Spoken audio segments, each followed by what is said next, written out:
gonna have All some. over is right. Sometimes I should be more centralized, man. But damn, Why? it's a lot, man. You got like 15 things going at once. It takes a toll on you sometimes. Sometimes you just want to relax, but it never ends. But it's a good position to be in. Keep telling myself that. Yeah. All right. Well, let me bring you in real quick to the fold. All right, guys, we are back this week, and man, I am excited to talk to this gentleman across from me or next to me, however you're going to see it. Most of y'all, you just listen to us, but either way, Gabriel Duran, he is a writer, director, a professor. This guy is smarter than me. He's a lecturer. He's a freaking entrepreneur. He's Latino. He's just badass. He's all over the place. And we're gonna get the privilege to talk to him this week on Film Noobs. So before I keep gushing over him and keep going and cutting him off, let me bring him in. Gabriel, if you're there, go ahead, man. Introduce yourself. Okay. Hello, Gabriel Duran, assistant professor at TAM UCC Corpus Christi. Filmmaker as well. I'll consider myself a filmmaker first and foremost before I'm an academic. I always tell everybody that I'm more of a filmmaker than I am as considered an academic. So I'm more about the art and the creative craft of it all. Okay. From Wichita Falls, Texas, small town, about 20 miles close to the border of Oklahoma. But I lived majority of my life in Dallas, and that's where I kind of like created most of my work is in Dallas, Texas, actually. A lot of my creative team comes from Dallas. So I actually grew as a filmmaker in Dallas, but that seed was always planted in Wichita Falls as a kid. You know, it's a small town. Well, it's a town of about 100,000 people.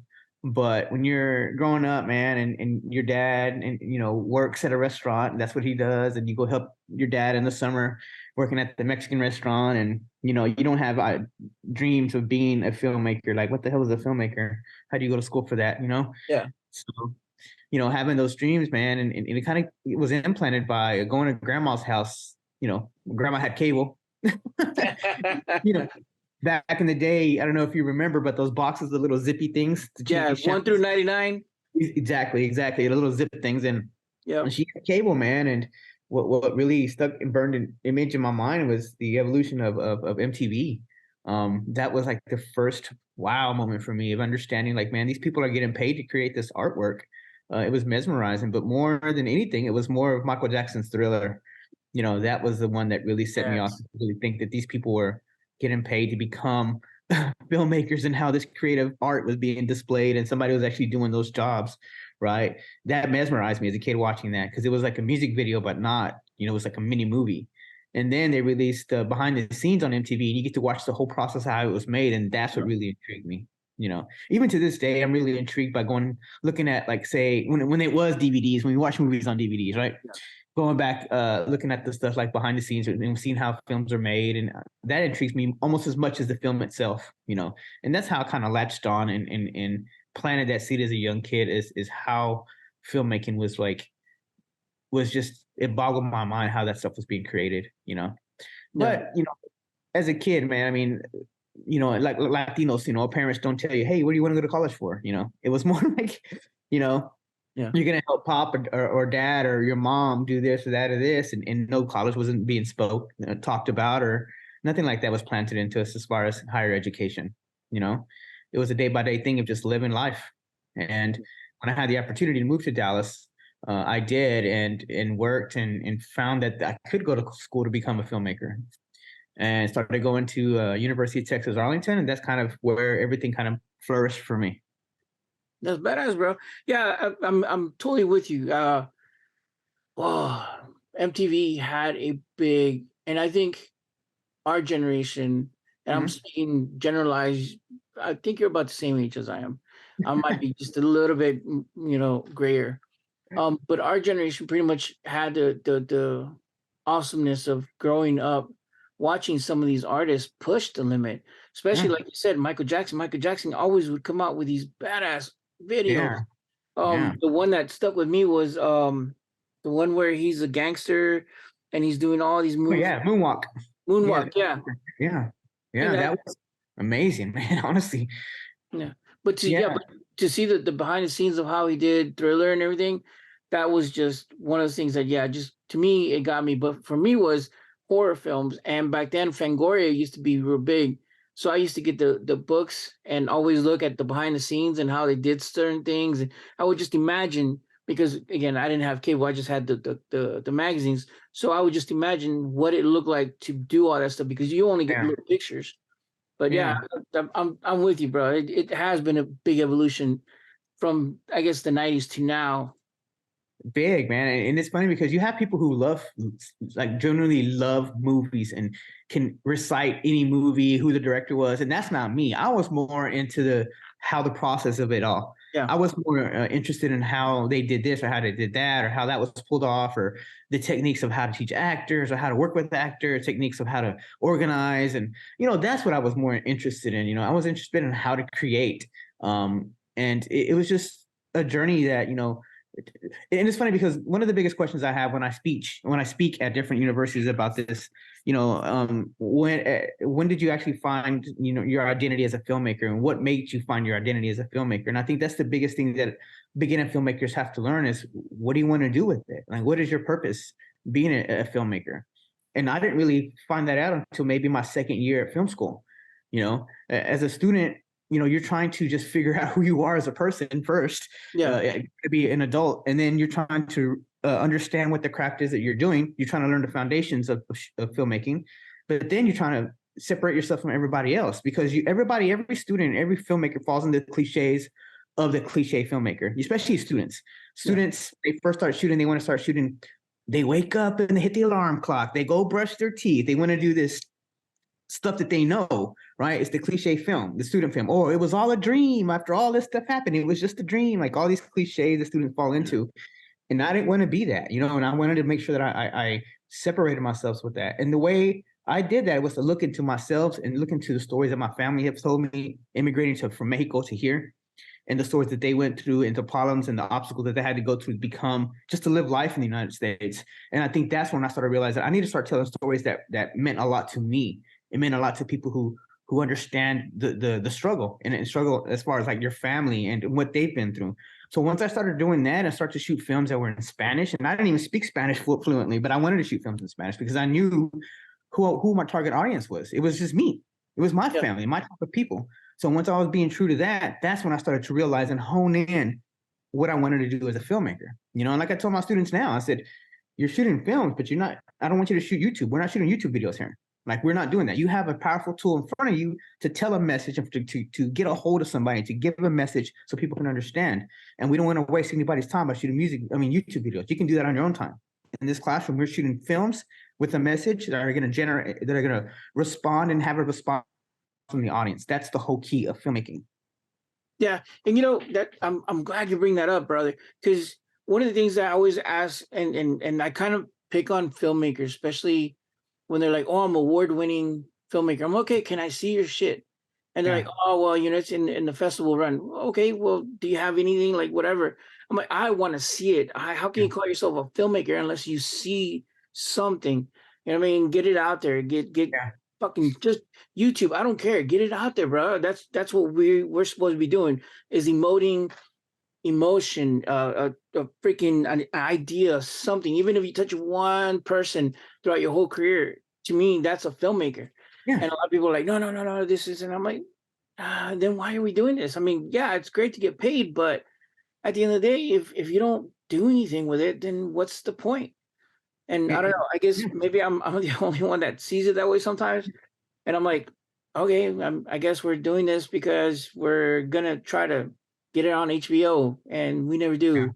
And we're trying to do this project, and I'm like, can we home it down? Can we bring it down? And this is something that you and I talked about when I first talked to you, and it was a great conversation. I kind of stopped you on it because when you submitted to my film festival the first time, it was your film. I got it here. Streets of Zion, I think. Streets of Zion. And you didn't get in, but it stayed with me because I'm like, when I started going back to filmmakers I wanted to touch base with, I'm like, well, shit, this one needs to be, touched on. And so when I talked to you, you're like, yeah, bro, I made it because of XYZ. And I want you to talk to me a little bit about that process, because a lot of again, going back to filmmakers who do film but don't do anything with it. But Yeah. you had a different process in your mind of what you wanted to do with that one film. And so let's talk about that real quick. Cool. So, one of the biggest things as a filmmaker is how do you measure your success and what a success is? And the biggest thing that faults that filmmakers go through is they try to measure the success by somebody else's success, and you can't do that. Like for you, what is your epitome of success? Like for me, my epitome of success is not getting into Cannes Film Festival. Like other people strive for that. Like that's fine. That's their goal. But for me, I'm just as happy screening at the smallest film festival in Podunk, Texas, and another Podunk town or a smaller town. As long as these people see the film, that's all that matters to me. Like, I don't care because such a small group of people, 95% of this population, 98% of this population will never go to Cannes Film Festival to watch films. You know what I'm saying? No, 98% will never go to Sundance to watch films. So it's cool to aim that high, but if you get to that point, it's like, so a small percentage of people saw that film. And a lot of them will not screen their film because they want to be able to screen it at Sundance. You see what I'm saying? So now a small group of people are only going to see that film. For me, I just want it to spread everywhere. Like, that's what I want. I want the message to spread. And same thing for Streets of a Scion. Streets of a Scion, the one I submitted to your festival, was my graduate thesis film. It was a feature film. And that was done on a budget of like $1,000. In the film itself, we came together because I would shoot projects outside of school to get money. I would shoot music videos, and all these rappers from West Dallas and Oak Cliff would approach me and say, "Hey, man, let's do this, let's do that." And finally, I got to the point in my collegiate career where I have to shoot a film. I'm like, well, let me push the envelope for myself. Let me see if I can shoot a feature film with no money. Let me see what happens. It's just an experience. Let me see what happens, right? So I went out, we gathered everybody as a team together. We had worked together before, and we decided to shoot this film called Streets of a Scion.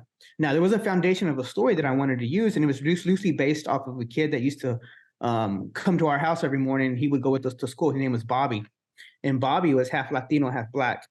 And the struggles, I mean, there would be days that this kid would come to our house in the morning, and he would be happy, and there would be some days that he wouldn't want to talk at all. Yeah. And finally, when he grew up later, I asked him, man, how was your life growing up? And he says, man, there was a lot of times when I went to your house, I felt like I was free, and I couldn't fathom being in a house where you had 3 bedrooms and you had your own room and you had this and you had that. He says, I went home and I would have to hide from my grandpa because I was like he didn't like Black people. Yeah. So he would have to hide physically from his grandpa when his grandpa would come over, right? He says, I grew up poor, I grew up this, I grew up that way. He goes, I really had a bad childhood because I was half Black, and half my family didn't like me. Like, they despised me. So I didn't really have, his birthday was exactly the same birthday as his grandfather. So he couldn't have a birthday because everybody would go to his grandfather's birthday and not his. So he remembered that, and he felt this tension towards Hispanic people, even though he was half Hispanic, But he finally, he grew up to realize that, man, it was just this one person, and this one person is not going to, push him towards a certain thought and a certain way of thinking, because one person, shouldn't delineate how he feels. So the movie was based on that. And we shot this movie, and we shot this movie with literally no budget, no script. We had a foundation of an idea what to do. Mm-hmm. Would come on set. I had some locations figured out. We'd come on set and we'd kind of just talk about the scene, and then we'd just run and gun. We'd just shoot. A lot of the scenes in it was all shot in Oak Cliff and West Dallas, most of it. A lot of the scenes that you see in the film were real trap houses, real drugs, real guns. The first week that I started shooting this, I had a crew of like, I think 10 or 12. And then after that first week, I couldn't bring them back anymore because of the situations that we're in shooting these films. We were at an actual trap house, right? We're actually at a store in Oak Cliff. It's a convenience store. I'm not going to say which one. But the convenience store said, yeah, you can shoot here, but as long as there's any transactions, you can't, you have to stop shooting. Like, they would do deals in the convenience store. Oh, wow. So they had that as an arrangement within? Yeah. So it was a convenience store, because, I mean, it was a convenience store. They sold like candy, and, cigarettes, and like, does it really stay open? Like, can you really like live? I mean, can you keep a store open that long just selling that stuff? It wasn't selling gas. So it's like, that's what they would do. I mean, they would sell transactions on the side. There was a little door, and then you go back, there's a little cubby, and they would do their transactions. So we were okayed. Had to get permission from the hood leaders, I'm talking about the hood leaders, to go shoot in the neighborhood. But they knew that we were shooting a film that represents Oak Cliff and represents West Dallas. So we had the permission, the okay to go shoot there. So it dwindled down from a crew of 10 to crew of 3, which was me, the cameraman, and an audio guy. And sometimes it was a crew of 2 because of the situations. I didn't want to put nobody in a situation where if the cops rolled up, so a lot of times, majority of the film was just shot with a crew of 2 or 3, right? And that's how it was done. It was shot with conversation and building a story through organic conversations between the cast and crew, and we would just shoot and run and gun. If a plane flew over, a plane flew over. If there was bad lighting. It's just we just ran with it. It was almost documentary style filmmaking, shot in a way that it felt really organic and real because these people were living in their neighborhoods and we were just shooting them while they lived there. That's basically what it was. And the whole idea for this project was about also how to distribute this thing. A lot of people want to go to the front door of a lot of distributors and go through, that door is little. Yeah. That front door is little. And here's a whole bunch of people trying to go to that front door. And it's hard to get in because unless you know somebody who knows somebody who knows somebody, it's hard to get to the upper echelon of streaming services and try to get in there, right? And it's hard, especially when everybody now has a phone that can shoot 4K. Everybody has access to equipment. Everything looks good now, right? So, I always thought as a grad student, let's take it back. Let's rethink how things are being distributed and how these people are becoming hood famous and how they blow up. Well, musicians have been doing it for a long time, especially in West Dallas, and all these rappers were creating work and selling it in the back of their cars as CDs or cassettes. Yep. So they would just go to the barbershop, right? Walk in, hand out cassettes or start selling cassettes that way or CDs. And that's how they would blow up. They would blow up organically because people would share the music. They would copy the music. You know what I'm saying? They would blast it through the neighborhood. And that's how some of these people became famous and hood famous and blew up even beyond that. So I'm thinking, why are filmmakers not thinking that way? Everybody wants to kick down the front door when there's other ways around success. Once again, measure your success on what you think you can actually do. Don't try to overstep your boundaries. And distributing in that way was the best way for me. I wanted people to copy, bootleg, sell it, whatever. I mean, if they want to make money on my film, let them make money on my film. But guess what? They're going to see my name on it. They're going to see everybody's talent on there, and their faces are going to be seen everywhere. And it was so cool because after I released it kind of to the hood, people would send me pictures of like a barbershop playing it on their screen, or like the tire shop in a Hispanic tire shop playing it on the screen, and that's exactly what I wanted, right? Like I didn't have to push it. It pushed itself. It felt so good to create something for the hood, by the hood. And these people were actually in the neighborhoods that we shot this stuff at. So people were proud to screen this film. They're like, oh, here's my business. Check it out. It's in a movie. Yep. So to me, that's what felt good. And to me, that was success. And that's exactly how, I felt that film was made just for that. No, I'm with you. And I love that idea because, again, when we shot our first film, we shot at the VFW because I'm a veteran. So I got with a bunch of veterans and they let me the VFW. And then because we had been working with a lowrider magazine, I knew a bunch of lowriders from the barrio and everything from the community. And I'm like, dude, bro, bring all the lowriders down. We'll buy you some beer. I can't pay you, but I'll buy you some beer. We'll have a great old time and we'll shoot a fucking film. And that's what we did. And we had fun with it because, again, like you said, I was at that point in my educational career where I kind of wanted to see if I could shoot it. I knew I was going to make mistakes because I didn't have no money. I didn't have anything. But I was like, well, fuck it, dude. And then, of course, I had friends that were like, dude, we could do this. We could pull favors for favors and we could do this. And at the end of the day, it wasn't the greatest film because it's not, but it was a film. And we got our name out there and we got the ability to be able to say, hey, look, this is what we could do. We could do it with the support of the community. We could do it for the community and with people from here. Yeah, they're not actors, but fuck, they're proud to be on it. And like you said, shit, everybody fucking is always like, oh, bro, when we're going to do the second one? I'm like, bro. He's like, I know we still go to car shows and everything. We could probably do something there, but give me a minute. I'm still working on my education. No, we could do it, man. So, yeah, I feel you on that one. Now, continuing with the distribution, I know that you have a film festival también, and we were talking about that. So let's kind of keep the circle going because we're gonna come back eventually. But the next item that I really want to talk to you about was your film festival because I know you have one in Dallas. Mm-hmm. Been going on for 5 years? Yes, we started it was established in 2015, and then our first official festival was 2016. Okay, so it's been a So little bit it's more than been, 5 years. yeah, it's been what, 6 years, 7 years, Yeah, something like that. Yeah. I can't Yep. count, but Yeah, yeah, me neither. it's too Me late in neither. the day to count. Yeah, And then, but that one has launched other projects within the festivals. correct. So let's So talk about that real quick. yeah, so being in grad school and creating films that deal with immigration, deal with brown issues and family issues in the films that I was creating, it would get into a lot of festivals, especially because it was so different from everybody else's films. You would go to film festival, you would see, if they have a block of 10 shorts, right? And out of that block, maybe 7 of them are about love or comedy, and then here comes my film, boom, about immigration and about being interrogated or something, whatever, right? Like a really dark, but real film, and that really separated my films from everybody else. But I wasn't feeling complete. Like all these festivals that I was getting into, and it was a lot, wasn't feeling complete because a lot of the audiences it was going over their heads.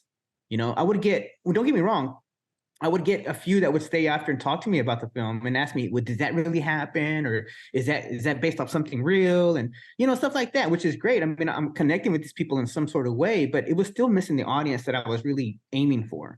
Right. Okay. And the only way to do that was to create a film festival. And the way that came about, creating a film festival, is me and this actor that I work with a lot. His name is Pablo Esparza, who's been in a lot of big films and commercials and stuff. We've always wanted to educate the Latinos and get our brown people onto screen.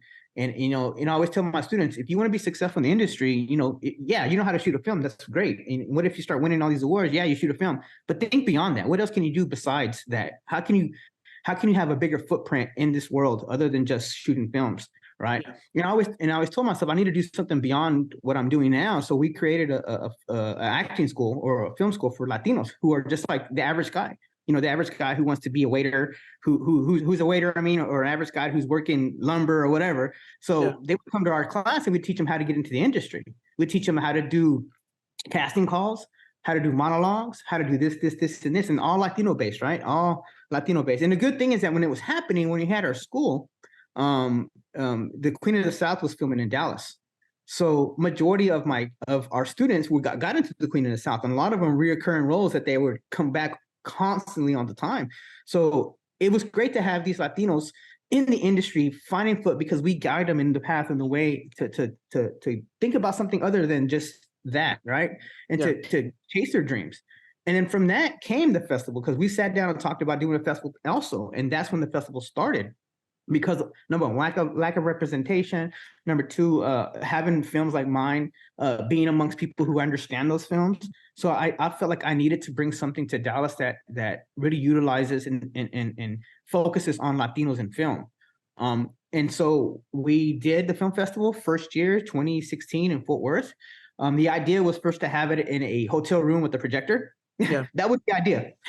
But it took off from there, man. I had a good team behind me, and it took off. And then we went from that to renting out the whole, I don't know if you know the Grand Plaza in Fort Worth, but the Grand Plaza in Fort Worth is a huge mall, and it's a Latino-based mall where there's like piñatas and quinceañera dresses, and it's like 3 stories, and it's massive. And they have a theater in there, huge theater.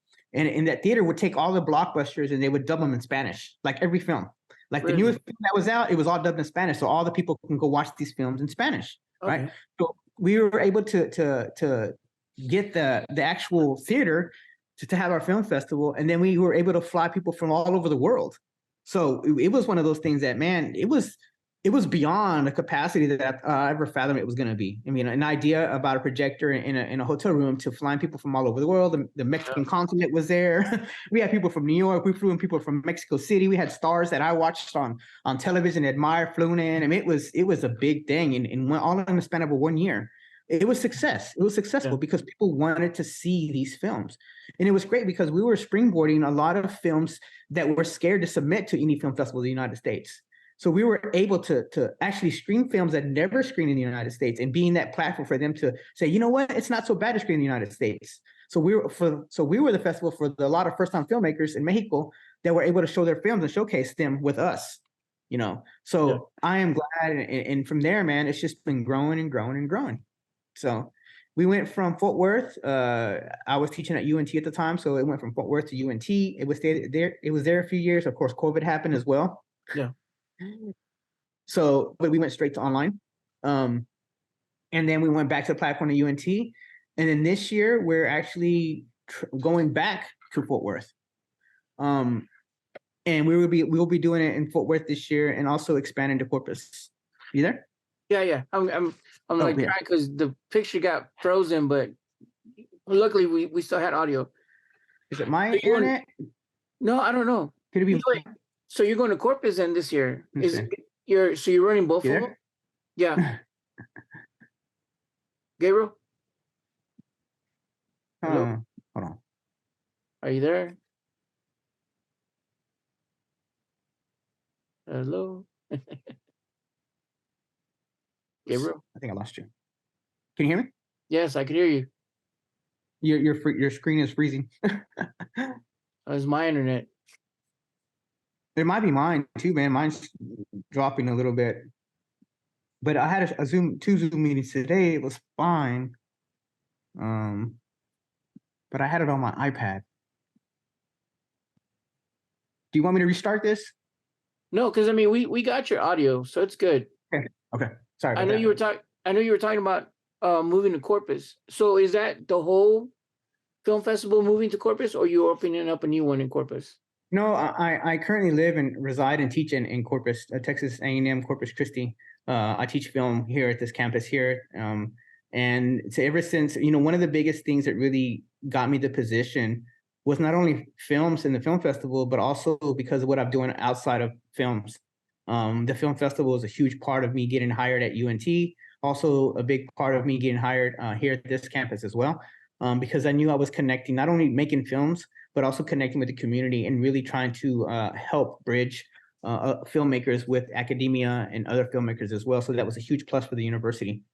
So this January 2024, we're already planning now to expand FDCLA to Corpus Christi. So we have one in Dallas, one in Corpus Christi, and then we're going to be having one also in Wichita Falls, Texas, where I was born in my hometown. So we'll be expanding to that place as well. So there'll be 3 FDCLAs going around in the state of Texas. Man, that's badass, brother. Now, let me ask you a question, because you kind of touched on it. When it comes to academia, I know a lot of times, unless you go to I don't want to say a film school specifically, or even an institute, most of the time when we go to universities and colleges, they're not up to par with what you're teaching or what is going on out here in the real world. And so a lot of times we get turned off. And the biggest question always is, film school or no film school? Just like go to festivals or not to festivals. And I think for you, it's a double-edged sword, because now you're running a film festival that's also attached to a school, or you're combining the two. So how do you see that, or where do you see that going? So I've been on a few panels about film school or no film school. The way I see it is this: if you go to film school, you develop the theory and you develop a lot of skills that people who are self-taught are not going to get, okay? Because you're not going to force yourself to go read a book on filmmaking, or study a certain filmmaker, or study how editing is done. Like, a lot of people won't force themselves to do it. And if you're in these classes that are forcing you to understand and learn these subjects and understand theory and understand a lot of this theory behind filmmaking, that makes that person a that much better filmmaker. I'm not saying that every filmmaker that goes to film school is a badass filmmaker. I'm just saying it develops you as an all-around person, encompasses everything that you learn into your creative process and thinking process. It's a better way to approach films. It's a better way to really think about, like, also your network. That's a huge thing as well. Is the network that you have in academia, you're not going to get outside of that. I mean, people who are connected in academia are connected to bigger, better things that most people have connections to, and they can open bigger doors. Especially if you have that degree from, say, USC or even UT. Those open big doors, man. If you have that paper means a lot in this world, and people don't think so, but it does. Not only that, it educates you as a person, it educates yourself, and it shows that you're able to accomplish certain things in life goals, right? And to me, education is everything, man. And that's what I want to tell all my brown people, that educate yourself, man. You got to educate yourself. You may not be school material, but educate yourself something to where you want to learn beyond, and for me, that was the best way. It was for me to go to school. I was the first out of my family of 3 brothers to go to school and get a master's and be able to be a professor. Now my other 2 brothers are just now finishing school. They're just now on the road of getting it done, but they saw, what it's like to be able to open bigger doors once you have that paper. Yeah. It makes a better life. Like I said, your family be better off. You'll be better off if you have that paper and able to have that degree. It just really helps a lot. And a lot of people, I have friends who got a degree and they're freelancers and they're making big money freelancing, right? Big money freelancing.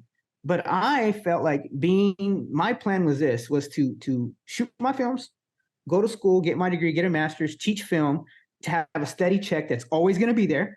Yeah. Have summers off, winters off, getting paid for summer and winter to be off, and be able to get money from the university to shoot my films. Like you can't beat that. Be able to teach the craft that you love to students and watch them grow as filmmakers and get them paid for that. And then having the ability to have the whole summer off and get them paid and shoot and have money from the university to shoot films. Like, come on, it's a win-win. I know, right? Why is not everybody doing this shit? Yeah, when you put it like that. Yeah, because it takes time, and that's the problem. School is easy, man. And that's the problem, is that you can't be lazy. Like, any school is easy. If you just go and show up and do the work, you're going to be fine. You just got to take the time and just get off your ass and get up and go to school. That's it. And a lot of times it is money. And I can't lie, school is expensive, and it is expensive. Yeah. It's very expensive. If you're willing to sacrifice, you'll find a way to get through it. And trust me, you'll be better off in the long run with that degree. And it only shows that it proves to yourself and your kids and whoever, that it can be accomplished. We need more educated Latinos in the world. We do. I definitely agree with that, because when you do see it, even not just in film, in everything, our representation, and this is one thing that always gets me mad. I'm like, we are the highest numbered minority with the lowest footprint. Yes. We talk about numbers, bro. We are so downplayed, so minuscule. Yes. Our buying power is tremendous, but we don't use it for shit. Exactly. Our representation is minimal at best. We're the number one minority who watches movies. You know that? Latinos are the number one minority who goes to the movie theaters and spends money at the movies. We are, right? And we don't see our faces on screens. And the reason is because we don't have enough educated Latinos that are considered gatekeepers. All these series, all these shows that are showing on television that get canceled within a season is because we don't have gatekeepers to keep it open. What's happening is that, we can get people in front of the screen to be actors, and sometimes behind the camera, but those gatekeepers who are saying yes or no to these projects are not us. We don't have enough Latinos up there in that scale to get there, to say, yes, this is a good thing, let's keep pushing it. We don't have that. Matter of fact, we had a writer who wrote, there was a few series on HBO. He was also a writer on Hentified, who came and spoke with us at our film festival last year. And he said, this is why we get all of these great series that are pitched, they get greenlit, but then they get canceled in a year, because everybody who's in that chair that greenlights everything, they're not us.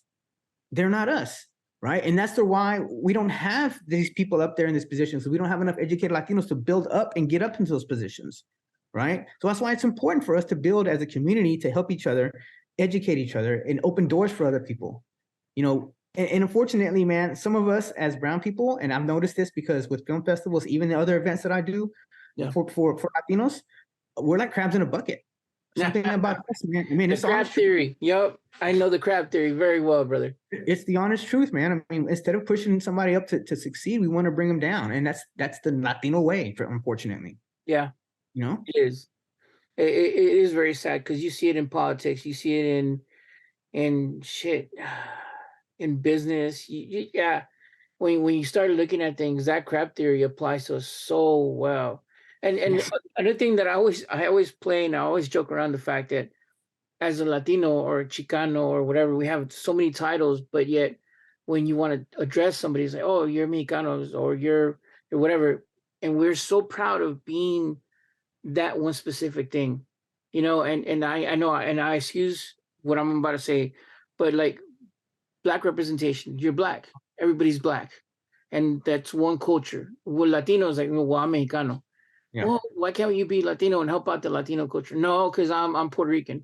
Oh no, because and it's Yeah. always that fight of identification of who you really are as a Latino, Chicano, Mexicano, Cubano. We have those titles, and we're so stuck on neutral on that well, actually, we're stuck on stupid on that we don't move forward as a culture. You know what I mean? So at least that's in my personal perspective. When I've seen, how representation is for us, we're always quick to say, well, no, that those are Puerto Ricans. We're not, the Puerto Ricans, they're from the island. Or, oh, they're Mexicans, they're fucking burrito eaters or whatever. It's always those little nitpicking at each other. And I'm like, bro, it's part of the crap theory. It is. And, the Black culture, they have their stuff together. That's why they have so much content that's out there. That's why there's so much content that they do. There's so many shows that they establish. So there's a lot of successful Black entrepreneurs and Black actors and Black producers because they stick together, right? They see somebody and they help push that person. And with us as Latinos, I'm learning to find that it's really hard to have Latinos jump on board. It's like this film festival, right? Or even the thing I'm doing now at the event at Coffee Estachada in Louisville. To find sponsors, it's damn near impossible for any brown company to help sponsor something like that. And it's a free event. It's a community event. Pulling teeth, man. From film festival as well. Finding sponsors that are brown, hardly never, ever. It's always coming from the other communities that help. And it's sad because they're the ones helping push our culture. And the funds are not coming from our culture. They're coming from other people outside of our culture that help push our own culture. It's like, how do we win with that? It's a weird dynamic, man. And that's the obstacles that we face. And it sucks to say, but we're shooting ourselves in the foot. And that's what it is, And as a filmmaker, man, this is why I tell stories that hopefully opens people's minds, not only with brown people, but other people outside of our culture, and I think that the more you push for message films, the better that the society can become. Even if you change the mind of one person, or if you're able to open the mind of another, that's the power of cinema, man. This is why we're in it. It's why I'm in it. This is why I teach my kids and my students on the power of the tool that you have that can be a really powerful tool. Cinema is one of the things they've been using for propaganda and war because people are illiterate. That's how powerful it is. They don't understand. They can't read it, but they can see visual, right? They can understand what you're saying visually. So it's a powerful, powerful tool that you have. So anything I tell my students, and they see now, they're starting to see now that films with a message, those are the ones that really take off. Those are the ones that really resonate with people. Those are the ones that are being accepted in the film festivals. Those are the ones that are going to leave something with them when they leave that theater, Now, I got another question for you. And I asked this to a couple of guys from Corpus last weekend because I kind of saw and heard the same thing. Being kind of, and I know you're proud of this, but being kind of put in this little box as a filmmaker. Now you're a Latino or proud Latino Mexican filmmaker. You're expected to do only these kind of films, and you're nitpicked, or you're kind of put in a box. Do you see that as like almost like a trial by fire? You're proud of that, or after a while you're like, man, dude, I'm not just that. I'm a filmmaker. Like when I introduced you, I introduced you as an academic and a filmmaker. You're like, well, I'm more of a filmmaker first before an academic. How does that play when you know what I mean? Yeah. Hispanic filmmaker. No, I'm a filmmaker. Man, the way I see it is this, man. I make films for Latinos, and if that's what they put me in, fine. So be it, bro. You know what I'm saying? I majority of all of my films actually have Latino actors or Black actors, and that's it. Like I don't focus on, telling other people's stories because that's not what I want to tell. If they want to put me in that box, I'm fine with it because I'm happy with the work I'm doing. You see what I'm saying? Then if I'm happy with the work I'm doing, that definitely will show on my work. It will show in my work. If I'm proud of the work I'm doing and I have all my energy focused on the work I'm doing, and it'll show off in the work. So if they want to put me in a box, I don't care about boxes and stuff like that. I'm always going to shoot Latino-based films. I'm always going to have Latino actors, because I'm going to put in a position where I can uplift Latinos, and I'm going to continue to do that until we start getting this same minutia of people and thinking the same way to get this stuff out there, man. And that's the way I see it. You know, if some people say, yeah, see me as a filmmaker first and foremost, not a Latino filmmaker. No, I'm a Latino filmmaker. It is what it is. That's the way I see it, bro. Yeah. No, I totally understand, and I get you. It's just some people are really, really, again, they're stuck on labels. Yeah. It's one of those things like, no, I'm a filmmaker because I want to make films. I want to touch people. Yeah, but like you said, what are you really trying to say? What is, at the end of the day, you have to have that nice big poster, activist poster. Yeah. Change my mind. Yeah. The matter of fact, I always get this every cycle. We always have our committee meetings for the film festival, and there always is a conversation about opening up the film festival for just general public, right? Yeah. Because we have rules. Like, in order to be in our film festival, you got to have a Latino lead, a Latino producer, a Latino director. It has to be somebody in a position of authority that's Latino to be in this film festival. You just can't submit. And there's always that conversation about opening it up to everybody. And I think, no, there's a million other film festivals they can submit to. Yeah. No, this is ours for us. This is us. This is our thing, and if they want to come enjoy, and that's fine. That's what we want, everybody to come and enjoy our culture and to be open about it. But no, I mean, there's other film festivals other people can submit to. That's their own thing. This is why they're Black-based film festivals, why they're Latino-based film festivals, because they feel excluded from the other ones. And to me, that's why this is why it's been successful, because we show nothing but Latino films. That's it. And we hit the dynamic and we hit the crowd that we're actually aiming for. And this is, I think, is being successful because people like that and people understand that that's the message for us. If they want to go see another film, they can go to another film festival. There's plenty of them. There's tons. Yeah, there is. So no, I'm not going to change our perspective and our mindset. We're trying to get our people pushed up to the forefront, and this is the way we got to do it. We got to stick to the plan. Gotcha. And it's always funny because I always hear the argument of other minorities be like, well, we got to stick together, let's do this as a whole. And I'm like, well, I get what you're saying, but, and I'm with you, but I want to see this. Why can't I just see this? Why can't I just represent this? And they're like, no. And I'm like, Dios mío. Okay, we got to open it up because you got to be equal opportunist about everything. Otherwise, people start arguing and saying you're not equally representing everybody. But at the same time, it's like, why can't I just be happy representing who I am and not bother anybody else?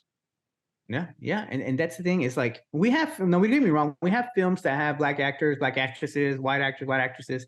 But once again, the majority and the principle of that film is either the director's Latino or the writer's Latino, or, what I'm saying? There has to be a principle that's connected to it. So, we're not discriminative in a way that we're not, hey, no, there's Black people or there's white people. No, it's not like that. It's just that we want to make sure that whatever film is submitted to our festival, that is connected strongly to a Latino that's based, that has a Latino core to the actual film.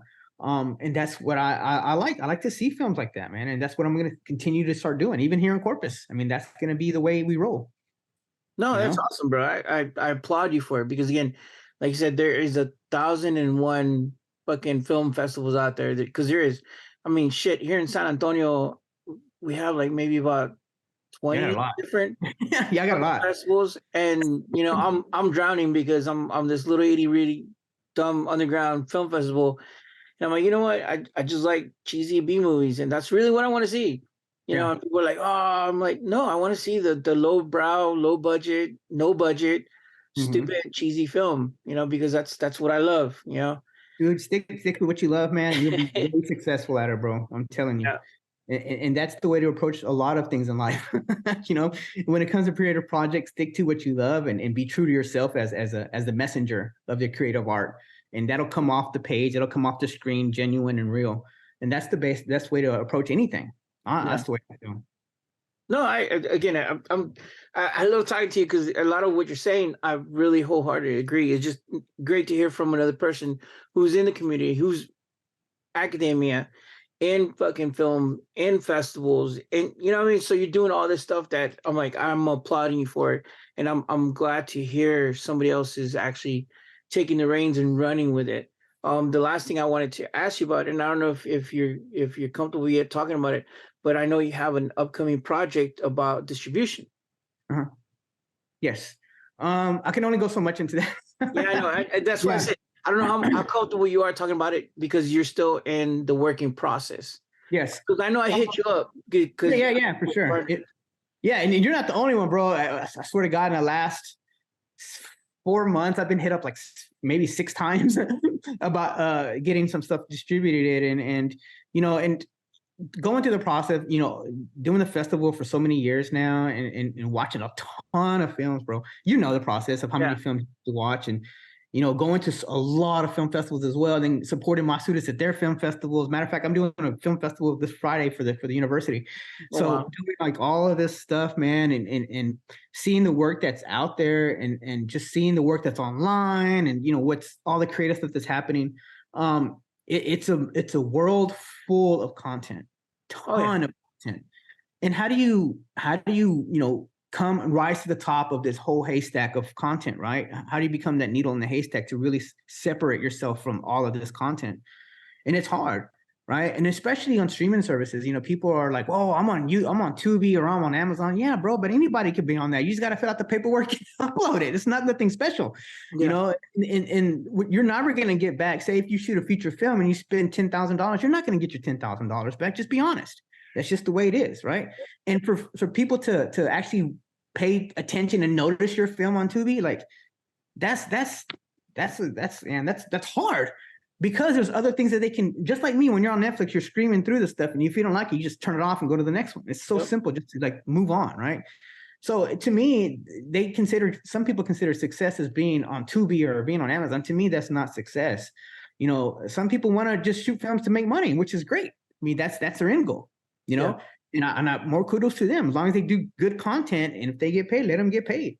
So for us, me and another filmmaker and another person who's a producer in Dallas who does a lot of films constantly doing films all the time. They have stuff on BET online. I mean, what we're doing is we're bringing together Black and brown content on one envelope, and it hasn't really been done the way we're approaching a lot of this. We're not taking the regular platform that most streaming services do. We're taking it in a different idea and a different approach, where we're making the actual director and the artist the actual artist. You know, we're pushing the director. We're not pushing the film. We're pushing the director as a person and as a creative. And I think that separates us from everybody else. You know, the way we approach things and the way we're packaging everything. It's not you're not going to be up there with other stuff that's kind of like thrown together, say like on YouTube or WorldStar. WorldStar is another thing where hip hop industry, they put up their music videos on WorldStar, but they pay WorldStar several thousands of dollars to be up there in that, you know, universe of a bazillion freaking videos.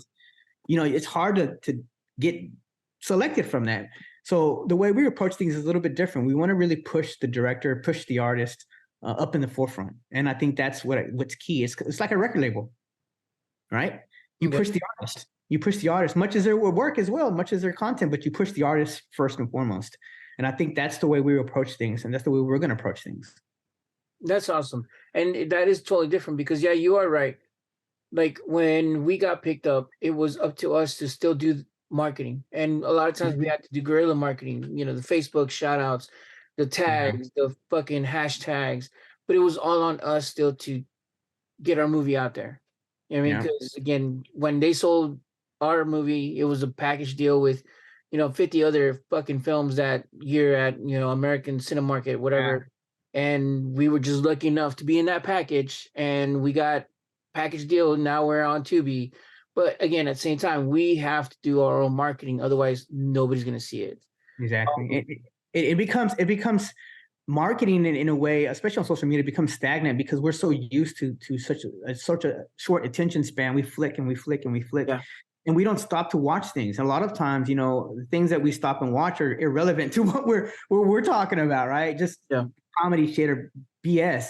But a lot of times we become so immune to the world and what's happening on a little screen in front of us that we just keep flicking. So it's hard to get somebody's attention, especially when you, like I said, when you're a package of 50 other films, like what makes you separate from the rest, right? So it is really hard. Matter of fact, I was having a conversation with a famous rapper. I'm not gonna say who it is, but we had a lot of conversations about how he wanted to just distribute films. He's a rapper who really fell in love with filmmaking. He shot a film. And he approached a lot of the big streaming services, and he found out after the contract, the paperwork, that he was really getting screwed out of a lot of the funding. So he decided to upload it on his own website. Well, he made like $2.5 million off of the film. People paying, to pay to watch the film off his website. Yeah. But then it started to slump really bad in 1 month, and he's like, "What the fuck is going on?" So he would look and see, well, fuck, they already somebody copied it and posted it on YouTube for free. So it was like he didn't, it was just like one of those things. It was like, dude, it's hard to self-distribute because now you have to go to a platform that's going to self-protect it and global lock it and all this other stuff that you have to think about. That's going to cost you more money per month to save your film. But you know what? For him, it didn't matter. He made $2.4 million in a short amount of time. Yeah. So he made his money back, right? But there's a lot of avenues you can take, but you have to really learn how to protect yourself and protect your baby, because there's a lot of sharks, man. The industry is full of them, ton of them. Yeah. And they want to take your stuff for free, and they want to see what they can maximize out of it and pay you as little as possible, and it's never a win-win. That's why when I tell my students, it's like, if you want to become a filmmaker and you want to make money, I said, don't shoot a feature first, because you're gonna fail. Trying to sell a feature film is hard. It's hard to do because everybody shoots one, and you'll never get your money back, never. If you want to experience that industry, go for it. Shoot a film, get in the industry. If you're planning to make big money on it, ain't gonna happen, man. It's just one of those things. I tell them just to shoot a bunch of shorts, get that experience, and build from there. Because it does take practice. It does take, number one, the network. You got to have that network in place. You got to have the people who can talk to somebody, who can open that door for you, that make that door bigger, opening for you. If you don't network, you're down here and everybody's up here. You got to have that network, and networking pays off. It does. I mean, especially in this industry, you got to know somebody who knows somebody. Open that bigger door. So you have to be, number one, don't burn bridges, because it's a small world and people talk. That's a big thing, is that everybody knows somebody from somebody in the film industry. So if you burn a lot of bridges, that's not going to help you in the long run. So try to be cordial with a lot of people, help out on projects when they need help. Sometimes do it for free. I mean, because you'll never know how you might need them later, or they might need you later. Jump on those projects and do it for free. Get that network built. Have a group of people that you're shooting with all the time. All the films that I shot up to the last one that I shot here in Corpus, including the feature, all the award-winning films that I had, all together combined was about $3,000 for all of them that I spent on the films. Now, when I moved to Corpus, I didn't have that network of people that I had, my network of people. Yeah. So that film went from, a $50, $75 short film to $12,000. Oh, wow. Huge difference because I didn't have my network. I'm not from Corpus. I don't have my feet planted on the ground. Yeah. Back home in Dallas, I could just pick up the phone and we could shoot a film tomorrow. Here, it wasn't like that. It was completely different. I don't know nobody here. I don't know the area. So it cost me a lot of money. And I'm still spending on that film. Still not finished. And and that's one of the things that a lot of people don't realize, especially as an independent filmmaker, is that our first feature film, no matter what, we will never make that money back. Nope. And you can't have the illusions of grandeur, man. People are always like, I'm going to sell it. It's not going to happen, man. Bro, it doesn't work. Nobody. You have nothing behind your back. Nothing. So, I have a friend who shot a feature, and it was a horror film, and he had some B-listers in it, right? They spent $45,000 on the film, right? And the distributor got it. And by the time they had to pay the distributor for marketing, which is the poster, the marketing. By the time you paid all that back to the distributor, they're just now getting checks right now, right? But they already had the film 5 years. Like that film's burned. Like you can't do nothing with it once you get it back. So altogether, they probably got about $5,000.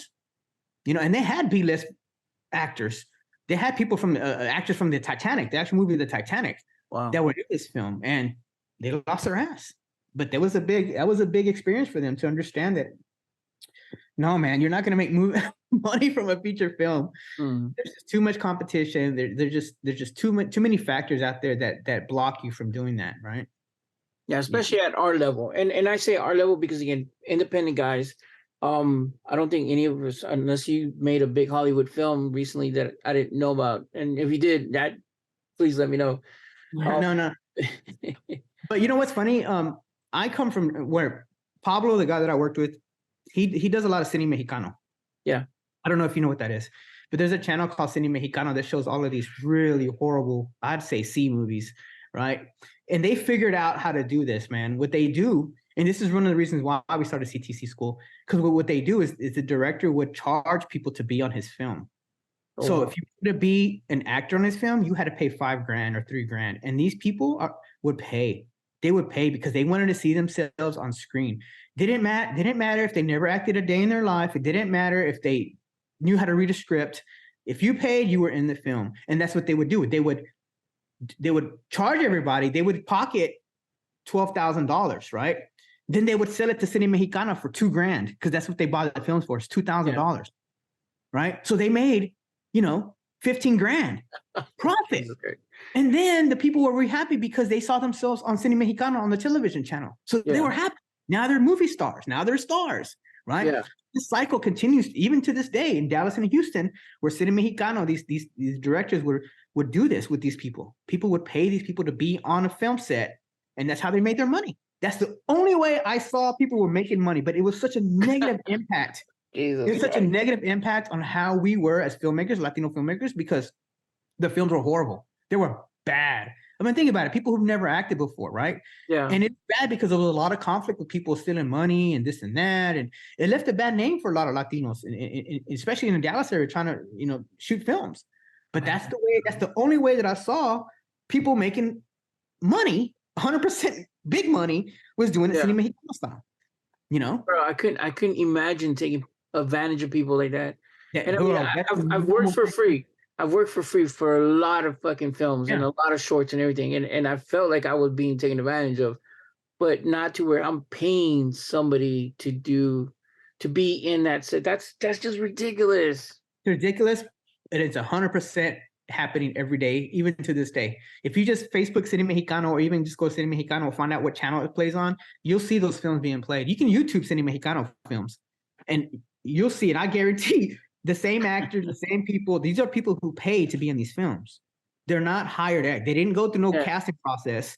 They didn't go through any of this. And this is the reason why I started the acting school when I was in Dallas with Pablo, because we wanted to keep people away from that. Yeah.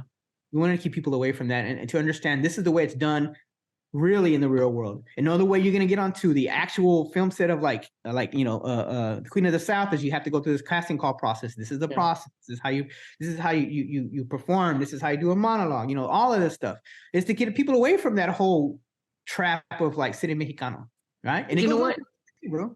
But you know what? That goes back to what we were talking about earlier. Education of la raza. Yeah. And unless you do that, unless you say, hey, cabron, you're doing it wrong. You're being taken advantage of, and you're not helping the community by doing this shit, it's gonna keep on going. The perpetuation of that bullshit is just gonna keep going and going. Because again, even let's say you go into Corpus and you stop that shit because you start educating motherfuckers. Well, guess what? It's too easy for them to pick up and go to El Paso, where there's not another fucking Gabriel. And let's say Gabriel moves to El Paso, fucking chasing them down, saying, hey, look, that's how you're being taken advantage. Guess what? There's another small little Tejano town out there with people who are ambitious and want to do something, So the reason why Cine Mexicano went to Dallas is because the person who started doing a lot of that stuff was basically kicked out of Houston because they burned a lot of bridges. So they started doing it in Dallas and they were expanding from there. And to this day, they're still shooting, films in Dallas that way. They're still shooting films like that in Houston that way. And people are just not educating themselves. And hey, never pay anybody. They pay you. Think about it. They're supposed to be paying you. Matter of fact, one of the students that really flourished from there, her name is Edma Linda. She went from Cine Mexicano and then she got onto my film project where you actually had to do a casting call and doing stuff like that. She was in Streets of a Scion actually, but she started working more on this side of what I call this side of filmmaking, where you actually have to have a casting call. But she's been doing great, man. She's been paid for national commercials. She's been on. She's had meetings with Richard Linklater at his house, like literally. And she comes from Cine Mexicano, but she learned the ways and it was taught and educated herself on how the industry works, and we helped her get to that path, right? To have an actual meeting with Richard Linklater at his house about a film, bro. I mean, that's fucking amazing. Like, I mean, this comes from like Mexicano. So this is what I'm talking about. Educating Latinos in film festivals and films that we create will help, get this ball rolling to get us in those positions where we can greenlight other films and other projects to make us build a better empire for us as far as when it comes to media industry and films and anything content. Bro, man, I love this conversation. I'm looking at my time real quick. That's why I keep looking up, because my timer's right there. No worries. And I'm running out of time, and I want to probably bring you back one more time so we can continue this conversation, because it's like, I love the fact that yes, one, you're starting, or not starting, but you have a film festival that promotes what you want, and you're sticking your guns to it, and you're educating people, not just through the film festival, but also through your academic career. And you're also doing other things that for the community, to progress. So yeah, we definitely need to continue this conversation. But I'm gonna have to cut off this session, because after an hour, people just stop listening. As good as the conversation might be, because I know you and I'm enjoying this conversation. I'm really being even educated on certain things. So I'm enjoying this. I'm soaking it up, brother. So I appreciate that. I definitely want to go to your festival when you have it, man. And when we have, if you're able to go to Fort Worth, man, I invite you to go down and check it out. But when you have your festival, man, just send me the stuff and I'll promote you, man, on my Facebook and my Instagram. And, like I said, I support a lot of Latino activities out there, bro. So if you just send me your stuff, I definitely will support and post and get people to pay attention.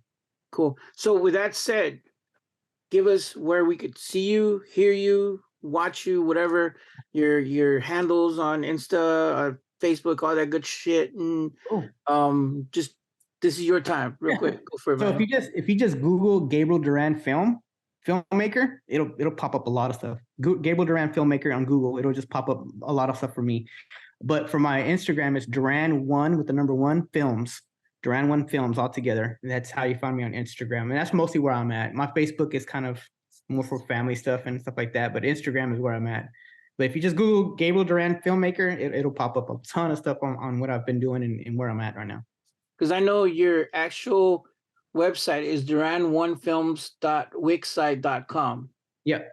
Yeah, I have to throw it out there, because I know most people are like, what am I going to Google? And anyways, down below on both the YouTube and the podcast, you'll have all the links where you could find all his work, how to reach him if you want to have him come talk to you, because I know you also do speaking engagements. Yes. I just came back from the Mother University at College Station at A&M. I just had a speaking engagement about Texas filmmaking just last weekend, actually. So it was pretty cool to speak to a lot of different, even Latinos, a lot of Latinos there. So I was able to connect with them. That was great. So awesome. So, and again, director, entrepreneur, film festival connoisseur, educator all around. Thank you again, Gabriel, for being on the podcast. I really enjoyed this conversation. I'm going to bring you back because we have more to talk about. Bro, keep doing this, bro. No, we could keep going. Man. Keep doing this because you're doing a great job, man. This is what we need, more of you doing this stuff. So thank you. No, thank you, brother. And again, guys, go check out his films. They're great. Again, most of them are pirated. Like you said, you can find them anywhere. Google him. When you do see his stuff, hit the like, subscribe, fucking pirate it. You know, get the voice out there, bro. And again, Film Noobs, keep watching films. Till next time, see ya.